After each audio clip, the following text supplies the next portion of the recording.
American Catholic History is brought to you by the StarQuest Production Network and is made possible by our many generous patrons. If you'd like to support the podcast, please visit sqpn.com/give.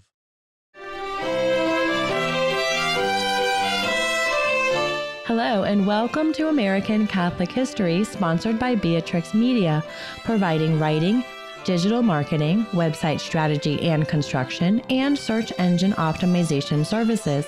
Visit beatrixmedia.com. Experience your world, communicated. If you like American Catholic history, please help others find it by sharing this episode and giving us a 5-star rating wherever you get your podcasts. I'm Noëlle Crowe. And I'm Tom Crowe. Today we're talking about the first women's religious community in the United States, the Carmel of Port Tobacco, Maryland. They certainly were the first because, well, they came over and established their Carmel within a short time after such a thing became legal in the United States. Much earlier, and they would have been breaking the law. And Port Tobacco is on the itinerary for our upcoming pilgrimage to Southern Maryland and Northern Virginia during the week after Easter next year. Yeah, when I was a seminarian, I'd hear the guys from the Archdiocese of Washington talk about going down to Port Tobacco, and they always just talked about how peaceful and beautiful the country is down there and how prayerful the sisters are. I'm really looking forward to getting to this sacred place. The natural beauty and the grace and the peace that just fill the air. I could really use some of that right now. I know. With the pandemic continuing, plus the craziness of the holiday season, sometime in the beautiful lands along the left bank of the Potomac sound amazing. Plus Baltimore, Annapolis, our old stomping grounds in Old Town Alexandria. It's going to be a fantastic, prayerful, refreshing trip. Everyone should get information at americancatholichistory.org/pilgrimages. All right. Now, before we get started, one thing right off the bat, the name Port Tobacco. It's an odd name for a place where Carmelites put down roots. It does sound odd, but let's clear that up with some history. First, yes, it does have reference to tobacco being the dominant cash crop in the region when the town became prominent. Yes, and shortly after the arrival of the English Catholic settlers in the 1630s, Port Tobacco grew to be the second largest city in the colony. It was, at the time, a port city on the Potomac River. And the Potomac is very wide at this point, a few miles wide, as it nears the Chesapeake Bay. But the name didn't just come from the fact that it was an important port city and the major product that went through it was tobacco. There was also the happy accident that one of the native tribes in the region was known as the Potopoco, and the river that flowed into the Potomac at the point where the town stood was named for this tribe. Or maybe the tribe was named for the river. Either way, between Potopoco being a prominent name in the region, the town being a port city, and the main crop being tobacco, Port Tobacco it was. Nowadays, of course, the city is several miles inland due to the watercourse changing and silting of the mouth of the Port Tobacco River. Plus, tobacco is no longer a major crop in the area, but the name remains. So that's the Port Tobacco part of the story. Now for how Carmelites ended up in such a random place. Well, in the providence of God, nothing is random. Well, that's true. No matter how hard it can be to believe at times. Yeah, seriously. In this case, the path begins in Charles County in southern Maryland. It wends its way through the Austrian Netherlands, which is modern-day Belgium, and then comes back to these American shores. The main players involved are members of the Matthews and Noëlle families, two of the earliest Catholic families in Maryland. Both came over in the 1630s and settled near what would become Port Tobacco. The Matthews family built a large home in Charles County at the beginning of the 19th century and called it Mount Ayr. Now, a quick point of clarification. Mount Ayr is not in or near Mount Airy. Mount Airy is a town in the heavily populated area between Baltimore and Washington, D.C. in north-central Maryland. Mount Ayr is just a house and grounds in Charles County down in southern rural Maryland. Mount Ayr is still a private residence, so we unfortunately will not be able to stop there on our pilgrimage. And Mount Airy doesn't have any historical significance for us, so we won't be stopping there either. Right. So it was at Mount Ayr that Anne Teresa Matthews was born in 1732 to Joseph and Susanna Matthews. When she reached her 20s, she desired to enter religious life, But this was the 1750s, so there were no opportunities for her in the American colonies. Now, this was especially tragic since Maryland had been founded in the 1630s as a haven for Catholics fleeing persecution in England. But within the first few decades of the existence of Maryland, Catholics had to fight for their right to practice their faith. Even across the ocean, English Protestants just couldn't accept a place where Catholics lived in freedom. For a bit more detail on the early decades of this fight, we commend our episode number 9 on Margaret Brent. She came over from England in 1638, just a few years after the founding of Maryland. She took a leadership role in the fight against the forces of Parliament during the English Civil War, and she eventually became the most significant landowner in the colonies in her day. Catholicism was legal in the colony for a while, but in the 1690s, Catholicism was suppressed, and Catholics had to live basically as second-class citizens. Now, to be clear, Catholicism wasn't outright forbidden in Maryland as it was in other colonies like New York. But even in Maryland, Mass could not be celebrated in public. No priests could go about presenting themselves as priests, and anyone who publicly identified as Catholic was barred from government positions, including in the military. Mass was celebrated, but only in chapels built on private land, and those were not publicly advertised as Catholic chapels. You just had to know. The most significant of these private chapels was that at the White Marsh Plantation, which was owned by the mother of John Carroll. White Marsh became the center of Jesuit life after the American Revolution. It was where the Jesuits selected John Carroll to be their recommendation for the first Bishop of Baltimore, and it was the sort of the first chancery of the new Diocese of Baltimore when it was established in 1789. Obviously, there's loads of history there for another episode, but anyone who joins us on our pilgrimage will get a first-hand account of it because we'll be visiting the chapel at White Marsh. But let's get back to Teresa Matthews. She felt called to the religious life, so in 1754 she left Mount Ayr for the Carmelite Monastery in Hoogstraten, Austrian Netherlands. Again, present-day Belgium. She took her vows and was given the name Sister Bernardina Teresa Xavier of St. Joseph. In 1774, after 20 years in the community, she was elected prioress of the convent. By this point, a couple of her nieces had also come from Maryland to Hoogstraten. In 1780, Father Charles Neal became chaplain to the monastery. Father Charles Neal is another interesting sidelight on this story. He was one of 7 boys, they had 2 sisters as well, and 6 of the 7 boys became priests, or at least entered formation with the Jesuits. When the Jesuits were suppressed in 1773, Charles Neal and other Jesuits studying in Europe had to pursue ordination through other channels.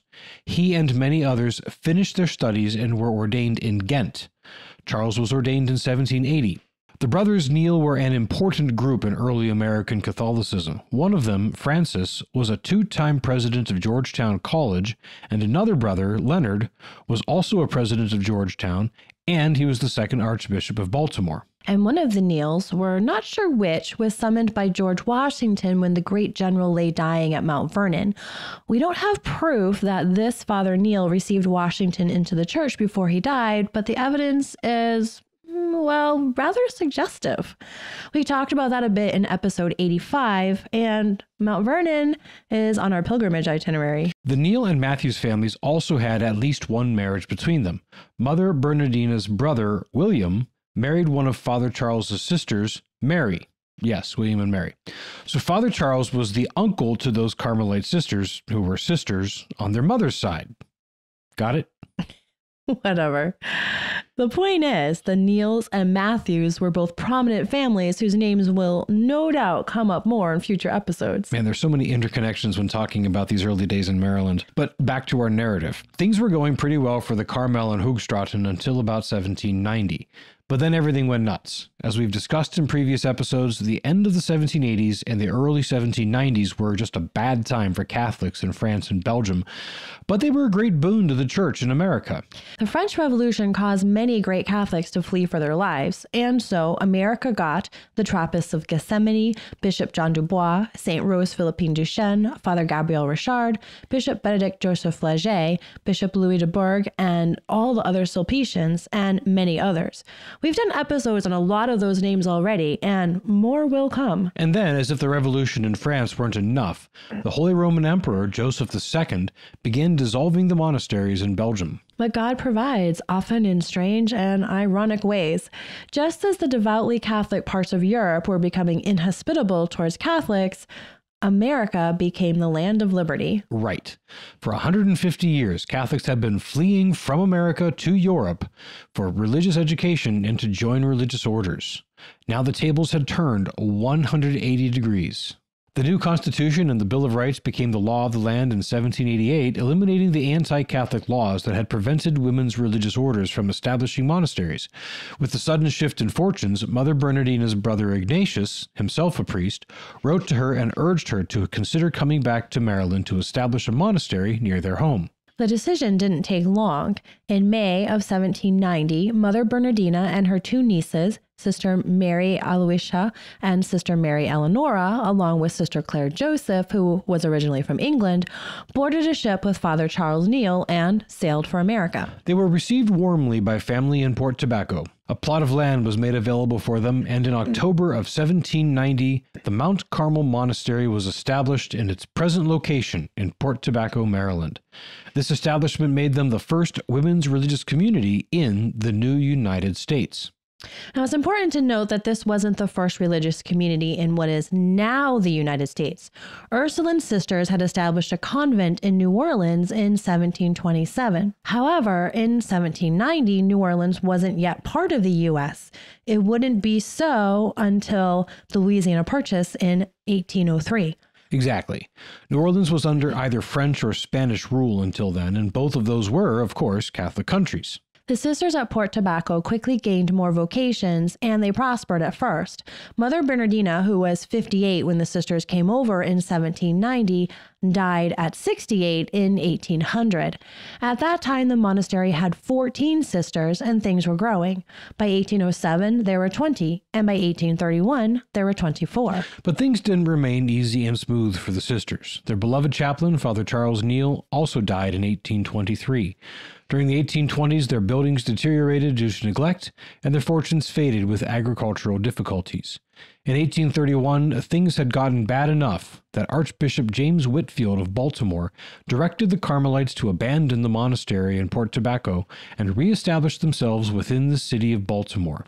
There, with Vatican approval, they operated a school to help support themselves. The Carmelites prospered in Baltimore, while the Port Tobacco Monastery sat abandoned and neglected. It was not, however, forgotten. Carmelites across the country maintained a love for the Port Tobacco Monastery as the first one in the country, and the locals certainly missed the sisters. The property was sold to a local farmer, but he didn't bother the old structures. Locals still called it the monastery, and there were faint hopes that someday the Carmelites would return to Port Tobacco. In 1933, this lingering dream took on some reality when a woman named Mary Talbot and her daughter Isabel came to see how the old monastery was getting along. They found only 2 buildings remaining after those 100 years, and those 2 were on the point of collapse. They were determined that this sacred place should not disappear and be forgotten, so they mounted a preservation campaign with the hope of restoring or reconstructing the buildings on the site and to establish it as a shrine. They even hoped that one day, due to their efforts, the nuns might come back. They formed the Restorers of Mount Carmel in Maryland and embarked on fundraising campaigns. Planning and laboring to make it all happen took many years, but it all kicked off with the approval and support of the Archbishop of Baltimore, Michael Joseph Curley. Within a few years, the main monastery building was restored and several other buildings were reconstructed. In 1954, a new chapel was dedicated. And then, in 1976, 43 years after the restoration began, the happy day arrived. 6 Carmelite nuns returned to Port Tobacco and restored contemplative life to this earliest of American women's religious sites. The life was difficult for these intrepid women, and 3 had left by 1982. But with the aid of the Association of St. Teresa, a cooperative effort among Carmelite foundations in the U.S., the monastery stabilized and began to grow again. Nowadays, the Port Tobacco Monastery is home to 10 nuns. And in April of next year, a visit to the peaceful, holy, beautiful grounds of the Port Tobacco Monastery will be part of our pilgrimage. We hope you'll join us. You've been listening to American Catholic History, sponsored by Beatrix Media on the StarQuest Production Network. If you've been enjoying our podcast, please help others find it by sharing this episode and by giving us a 5-star rating and a good review. Be sure to check out our sponsor, Beatrix Media, providing writing, digital marketing, website strategy and construction, and search engine optimization services. Visit beatrixmedia.com. Experience your world communicated. Also, please support the many fine productions of SQPN at sqpn.com/give. To learn more about the Carmelites of Port Tobacco, to find previous episodes, or to learn about our upcoming pilgrimages to important and unforgettable Catholic holy sites, please visit americancatholichistory.org. And be sure to sign up for our weekly newsletter for the latest information and updates. We also love feedback and hearing about great Catholic history sites and stories from all over. You can email us at history@sqpn.com or find us on Facebook at facebook.com/American Catholic History, on Instagram at ACH_podcast, or follow us on Twitter at ACH1513. I'm Noëlle Crowe. And I'm Tom Crowe. Thank you once again for joining us on American Catholic History, sponsored by Beatrix Media and produced by StarQuest.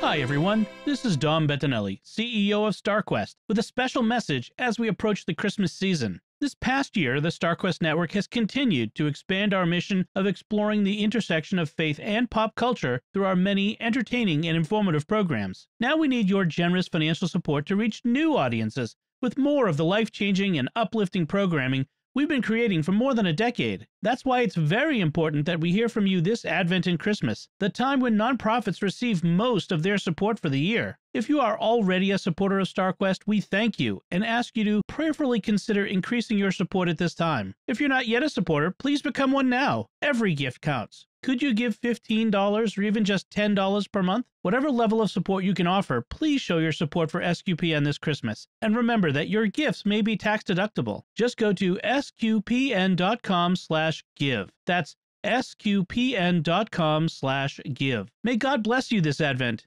and may you have a blessed Christmas season.